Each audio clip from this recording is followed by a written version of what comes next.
முதல்வர் என் குருநாதர் மு. மாதேஸ்வரன் அவர்களை வணங்கி, இன்னைக்கு நம்ம என்ன பார்க்குறோம்னு கேட்டிங்கன்னா, இந்த தீட்டுக்கள பத்தி நம்ம பார்க்க போறோம். தீட்டுக்கள்னா என்னன்னு கேட்டிங்கன்னா, இப்போ ஒரு குழந்தை பிறந்துருதுங்க. ஹாஸ்பிட்டல்லயோ, வீட்லயோ பிறந்துருது.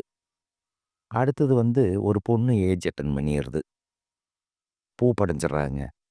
அப்படி இருந்தா, இந்த குழந்தை பிறந்தாலும் சரிங்க, ஏஜ் அதாவது பூ படைஞ்சாலுமே 11 நாள்ட்ட தீட்டுங்க. நீங்க 11 நாள் கிரமிச்சு, நீங்க எங்க வேணாலும் போலாம். எந்த கோயிலுக்கு எங்க வேணாலும் போலாம்ங்க. ஆனா 30 கழிஞ்சு போகணுங்கிறதெல்லாம் அப்படி ஒண்ணு இல்லைங்க. ஏன்னா நம்ம பயந்துகிட்டு 30 நாள் கழிச்சு அப்புறம் போறோம்ங்க. ஆனா தீட்டுங்கிறது பார்த்தீங்கன்னா, 11 நாள் தான் உங்களுக்கு தீட்டு. அதே சமயத்துல ஒரு மனிதன் இறந்துட்டான்னு பார்த்தீங்கன்னா, அவங்களுக்கு வீடு அடைப்புல மாட்டுச்சுன்னா, 6 மாசம், 2 மாசம் இப்படியெல்லாம் அடைப்பு இருக்குங்க.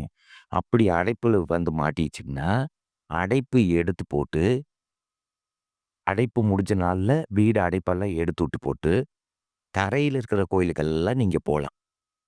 அதே சமயம் 1 வருஷத்துக்கு குலதெய்வம் கோயிலுங்க, சமுத்திரத்தில கால் வைக்கக்கூடாது, மலை மேல ஏறக்கூடாது.